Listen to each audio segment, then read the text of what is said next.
Hey, what's up everyone? So I'm finally dwindling down my Stihl BR800s that was given to me. I think there's like 8, and we're getting to the last like 3. So this one, the owner said, don't mind the recoil being gone by the way. The owner said that it was hard to start, and then it would run, and then it stopped running, and now it doesn't want to start at all. So in the meantime, I did take a look. Actually looked at the valves. The valves are not moving whatsoever.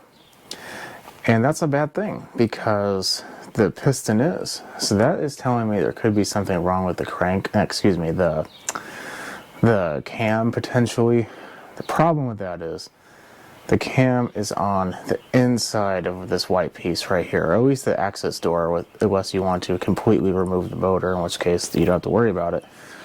But even then, it's going to be a pain. So that's going to be annoying. Now in the meantime, the same person blew a motor that was almost brand new. He didn't exactly tell me how many hours, but he said he only had it for a few days. And so I'm going to guess anywhere between 6 and 20 hours, on this motor. Maybe more. Anyway, but the only reason why this motor is bad is he didn't use the right oil and it instantly started to have knock. And yeah, it's a bum piston, and bum crank. Potentially bum rod and crank. Definitely at least a rod and a bushing. Anyway, but the good thing is, this is the little door that we're going to be looking for the cam, except we have a good cam in this one. I'm hoping we can steal the parts from this motor and put it in this one to make it work so we don't really have to buy anything. Because one new motor hopefully is going to be able to survive or make 2 of these work. So I'm going to explain what I need to do. And this is going to be the order too. First, I'm going to take off the handles, 2 screws, boom, done. That slides right off. Next, I'm going to take off the tube, and with just another 2 screws. This one is really long. There's a nut on the back of it. It's kind of like the adjustment. And then I'm going to take off the tube. You don't need to do that. I'm doing that just because the tube's annoying to work around. So I want it gone. After that, what I need to do is I'm going to remove the air filter cover. I'm going to remove this cover. There's 4 screws on it. Usually I'd have to remove the recoil, but I'm already ahead of myself. That's going to remove the cover. From that moment in time, I need to take off the carburetor, and I'm going to do that for pretty much the sole purpose of getting it out of the way. I don't want to have to deal with like fuel tanks or anything, so I'm also going to remove the fuel tank. The reason why I'm removing the fuel tank is this white piece, as you can tell, has screws throughout, and there's 2 of them behind the fuel tank. I'm already going to have to remove the fuel tank. I'd rather take the carb with it.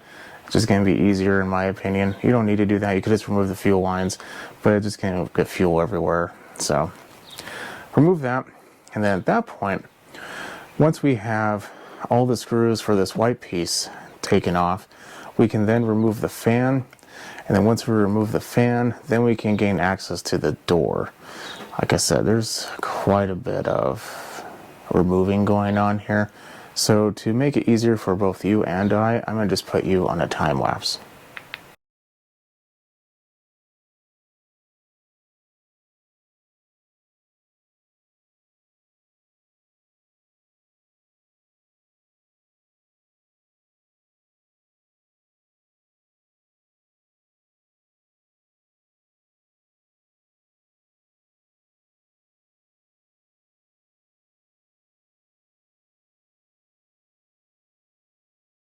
And a bunch of screws later, we're done. And at this point in time, we basically can just take the motor out by just removing these 4 screws, and the motor will just come out. Nothing's really holding it in. The carburetor's off. The muffler was come with it, but that does not attach to anything except for the motor itself. So we very well might do that just for ease, if it's something that it's going to be annoying to kind of have to move all this around, and it's just a giant pain. I made a video not that long ago, if you haven't seen it, why I hate Stihls, and this is one of the reasons. They're overcomplicated for stupid crap like this, but more importantly, someone mentioned they don't like it because, or they do like them because unlike, I forget what brand they said, they screw into plastic and Stihls screw into metal. I don't think they've ever taken apart anything with steel, because the only thing that goes into metal is like what it absolutely needs to. Almost everything screws into plastic. Okay, I don't really like what I'm doing there. I'm just gonna take the motor out. Oh, my bit broke. Good thing it's extra long. Oh wow, this is on there. Come on. Okay, well, luckily for me, I have another one.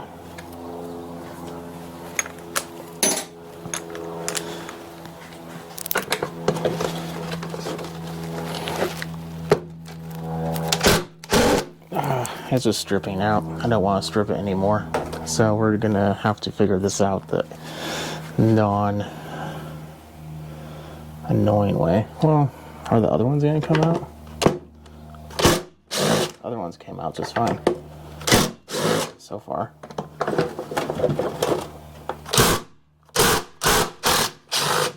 The top ones though, they are giving us some problems. I'm gonna see if I can take out that top one. I decided to try to take the plate off again because it's just gonna be annoying. I don't want to have to deal with that. I think I might have to though, because, well, I might not have to, but you see that in there? Broken camshaft. That is completely just coming off in parts and pieces. So that's not usually good. I think I'm gonna take the cover off, and I very well might just take the rockers off too. This is gonna make our life a little easier. But in general, a cam is not supposed to be in 4 to 5 pieces. So I'm gonna take the rockers off. That way, the push rods have no real tension on them and we can kind of work a little easier. Okay, so I got that off. Let's take a look at the damage here. This is a little pin that holds it all together. Just gonna put that in there.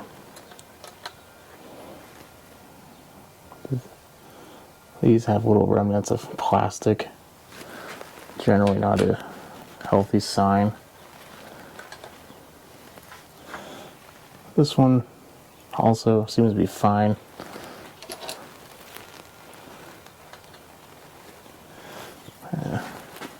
Take my pliers. I think that's part of the compression release. Could be wrong, but either way, not going to be reusing that, so. Variety of plastic bits.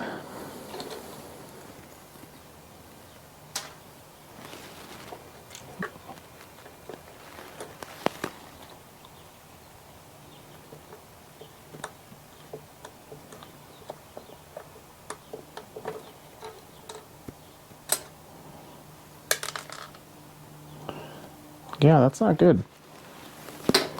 This is definitely a busted cam.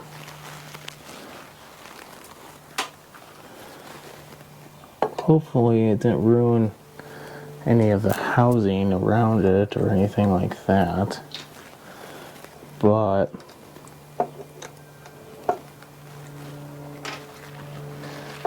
luckily the gear this is driven off of is off the crank, and the crank gear is metal. Technically, I believe this should be metal too, but apparently Stihl decided to cheap out on that. Call me surprised. Granted, I'm not going to blame them too much because a lot of manufacturers are kind of doing the same thing. So You won this round, Stihl. Well, let's just say you just didn't lose. I'm not going to say you won anything.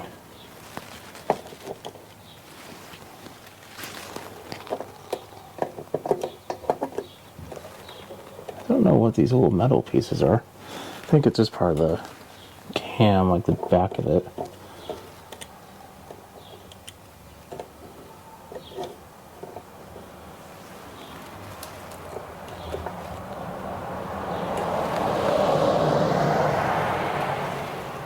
I think we're going to spin this over.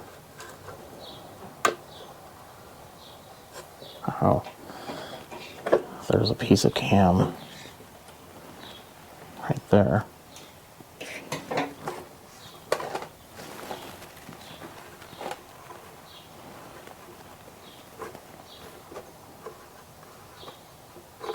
The plug is still in, so with that in there, it's going to make this difficult. Let me take the plug out. So even though like the valves aren't moving and the plug is in there, because the valves aren't moving, there's really no possible release. So let's take out the plug.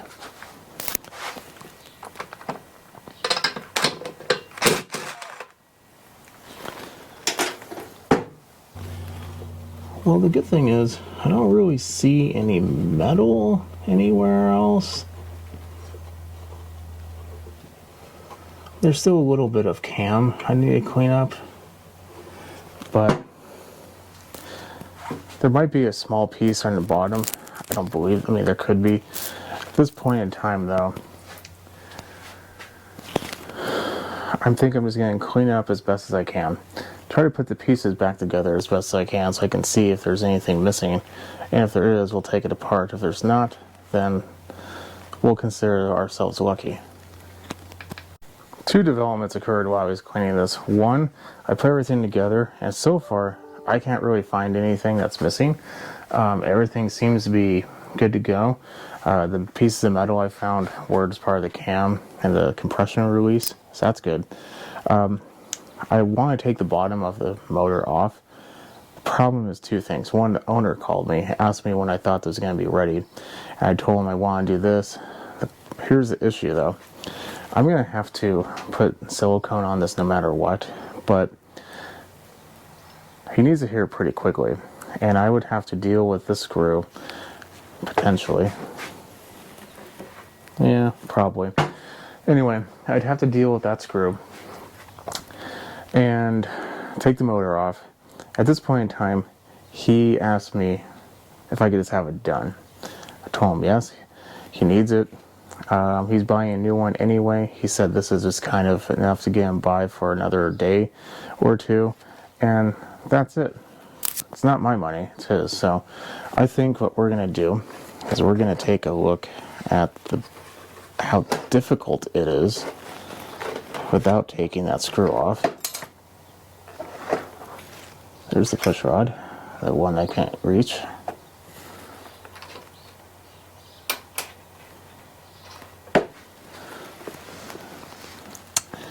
Yeah, it's not going to be easy. What I'm thinking about doing is I don't know if I can spin this enough where, oh, I can. Oh, that's money. So what I'm going to do now is I'm going to take my little camera, I'm going to go through that little port, and I'm going to then look for pieces of metal. And if I don't find anything, I'm not going to bother. I'm just going to continue on. And I already done that to the top of the cylinder a while back. So I don't have, that's technically one of the very first things I did. I want to see there's like a hole being blown through the cylinder. And then I noticed the valves were moving. So, excuse me, piston. So what I'm going to do is I'm going to go ahead and do that, and then we'll move forward. Everything came back clean. Couldn't find anything. Which makes sense because everything looks like it was pretty much taken out. So we should be fine. And if there is something, it's really small and it's not going to be a problem for the next day or two. He's going to keep this as a spare if anything. So I just want to make this clear. You should take off the bottom. If this is your forever machine, you should take off the bottom. This is the owner's decision. You make your decision, but your decision should be the right one.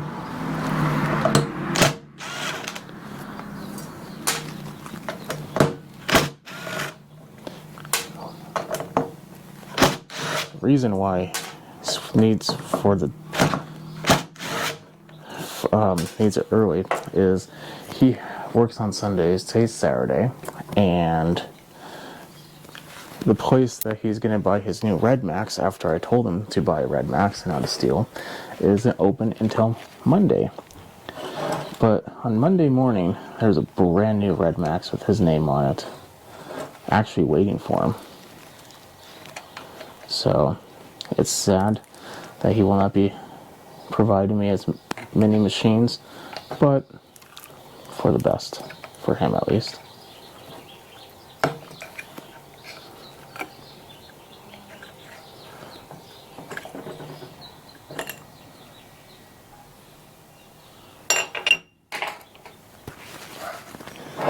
So everything in this motor is fairly torched. I'm sure the cylinder wall is. Maybe the piston's okay. Don't know. But stuff like the push rods, the rocker arms, all that, that's fine. That's hot. So we might use some of those and just recycle the rest.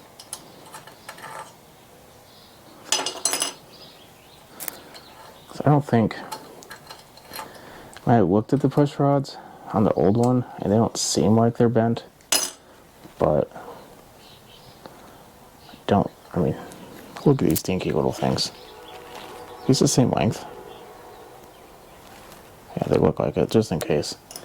And put them in the cover the way they came out.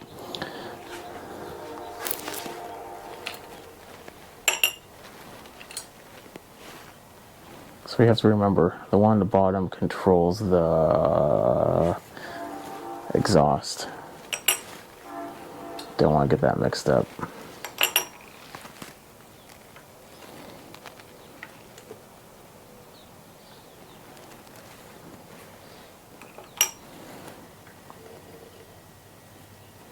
Yeah, that's that metal we found. Okay, so now we actually have a good cam now. Let's go ahead and put it all back together, and we'll call this one good. Due to the size of this little fan area, I'm not going to get a great view of it initially. However, don't worry, I'll show you. So we're going to take, just for my own personal satisfaction here, we're going to take the rod from the other machine, trying to remember, we skipped a step. We need to put the piston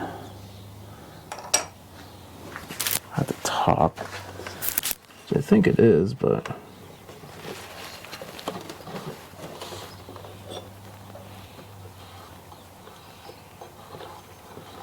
I also just wanted to spin it around the opposite direction just in case.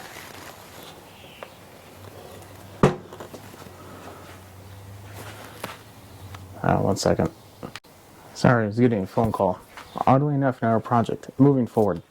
So what we need to do now is we need to put it at top dead center. Now on the flywheel, it's usually an arrow. There we go. Let me show you the arrow real quick here. Hopefully this is a little easier.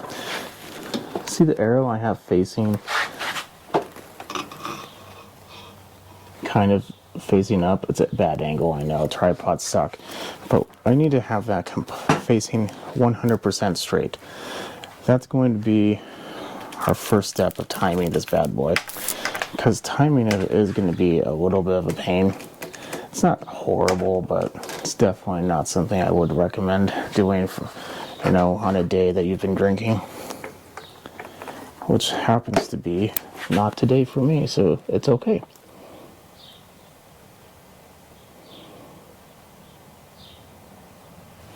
Perfect. We want to try not to disturb that as much as humanly possible. Now, there's a couple marks that we're going to have to pay attention to on here. Each one of these are going to be this, more or less the same. See these two arrows? We're going to pay attention to those two arrows later. See this little notch or mark? That we need to pay attention to like right now. Oh, excuse me, that's the wrong notch. That's the notch we need to pay attention to. So, on the gear in there, this notch on the bottom fits in between the two teeth at top dead center. So, it kind of wants to move a little bit because of just the way the motor is. So I'm going to hold it up together. I'll hold it with my hand, I mean. And I'm going to shove that tooth in the center of the gear, or the two teeth that would represent it. There's not really a mark that we can see on that, so we just kind of have to, well, you pretty much just have to believe me. And then we shove the little rod in. So now that mark I showed you originally should be facing up, another one should be facing down completely in the center of the gear. This arrow should be facing up, and it is. We should be good. Now, the reason why I showed you the other two, I mean, it's kind of redundant. I don't really know why you need two sets of tiny marks to show you everything, but they have them. Is those two arrows point to those two little notches. Can you see the notches? Now at this point in time, we just kind of have to put everything back together, and we're in time. So that's good. Right now we're in top dead center. We have no push rods in, which is going to be a benefit to us, because trust me, they can be a real pain. We need another rod. Let's grab one. Remember, the one that goes on first is the exhaust. The exhaust from this direction is going to be the one closest to you. I found doing this can sometimes be easier. There we go. Now we need to put in the push rods. I'm going to use the push rods from the other motor, because yet again, I don't know the condition of the other ones.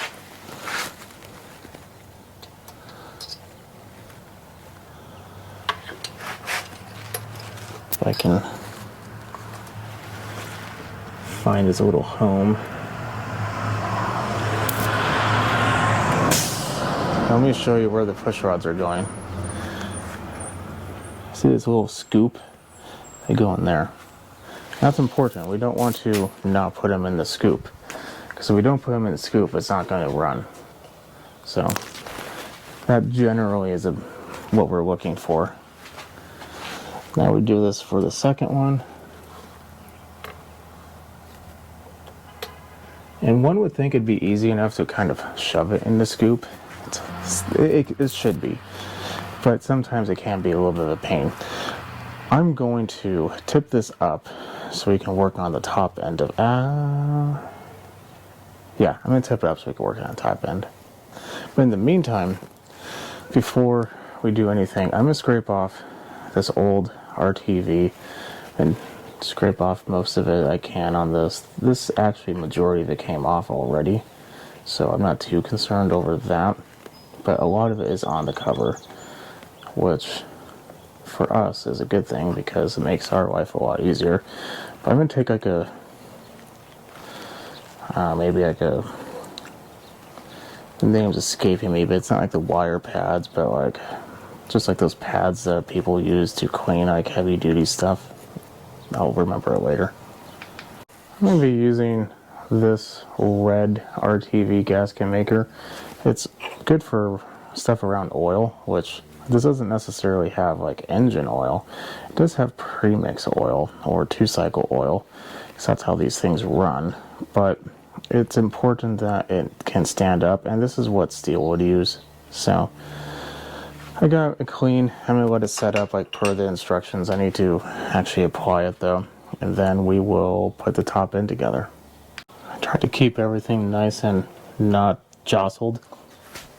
So now we're going to take the arms from the other one. These probably wouldn't matter which one they go to, but I'm still going to put them in the order that they came off on. This end with like the little scoop, yet again, goes on the rod.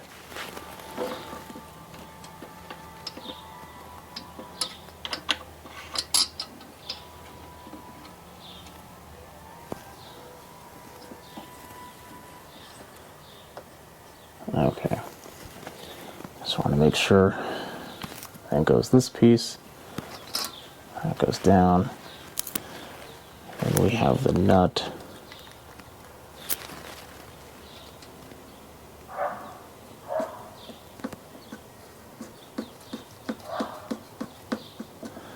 Then we do the same thing to the other side. And this should almost be done, with the exception of like a million more screws and putting everything back together.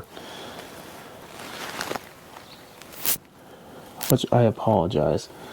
If you need help with that, I have plenty of other videos. So you can definitely take a gander at those. This video is turning out to be already long enough, so.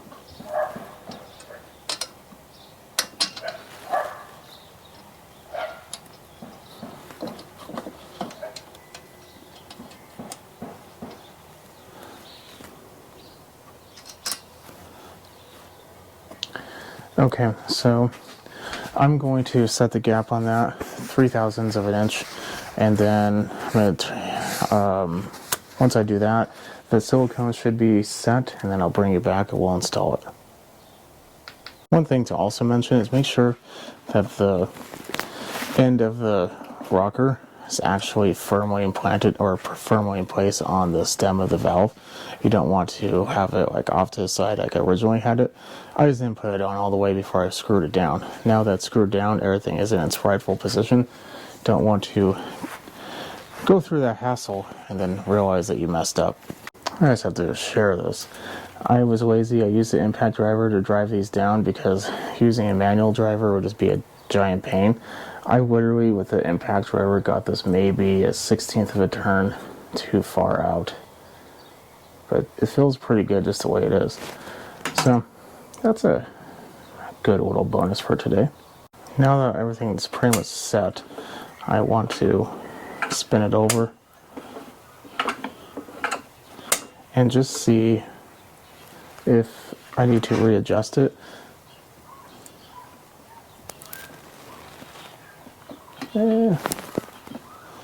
I've actually been perfect before.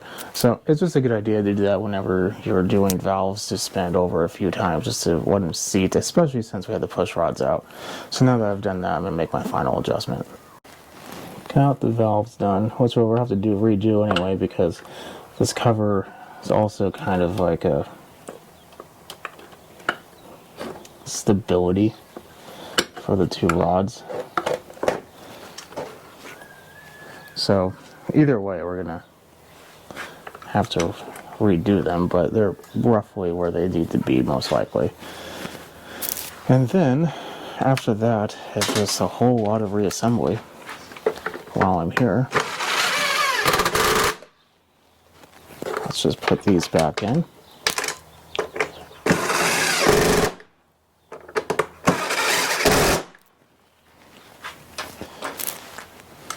There's probably a torque spec for these. I'm just going to go with nice and tight.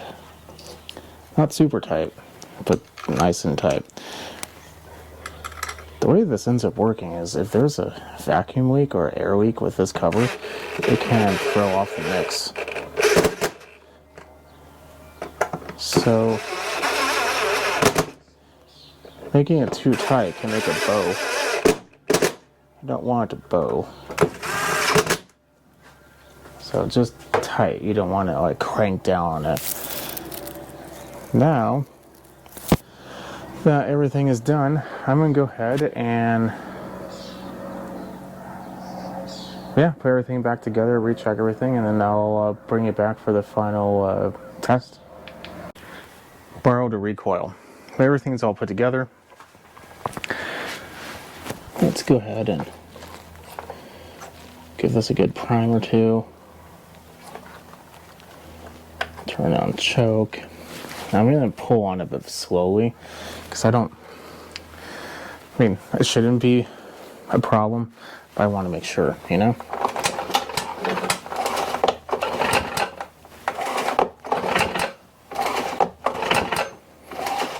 Okay.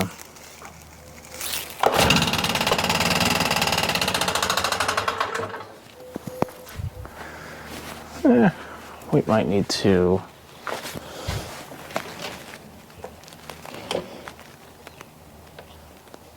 turn up the idle a little bit, but let's see what happened.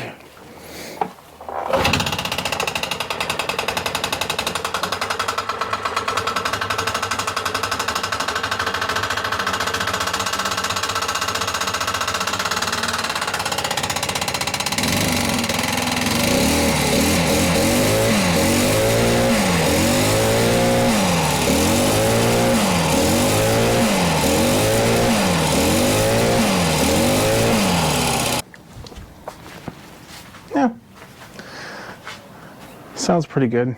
There might be a slight knock in the piston, but like I said, we just kind of put it together so he can use it for another day or two, and that's it. But that's not really to be caused by what we've done today or what we need to repair. It's still a good repair, except there's just other repairs that technically probably need to be done with this, and theoretically, or I guess financially, it makes a better decision to just replace the whole motor if you hear a knock, but it works. So then tell him it's ready to go. The recoil that I borrowed is already his. It's on a different machine I'm waiting for parts for. So when he has his new one, I'm going to tell him to give me his recoil back, and he'll have a new one or he'll have another blower later. But other than that, this should be good to go. If you run into an occasion where your ear cam exploded on you, like I said, I'm sure someone's going to be upset at the fact that I didn't open the bottom of the motor up. Trust me, I want to. I tried to. The owner just wants me to get it done. He's going to be here in about half an hour.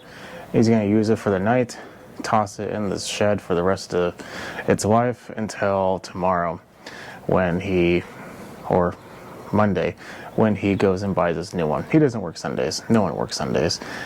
Maybe a little bit on Sunday, apparently. I think he's making an exception, which is why he wants to use it today and tomorrow, I believe. Having said that, go ahead and leave it at that. Follow me on Instagram, SmallEngine101. If you like what you see, definitely keep watching. Subscribe. If you have any questions, definitely leave a comment below. If this helped you out, put a thumbs up, because that helps me out as well. And I'll see you in the next one. Have a good night.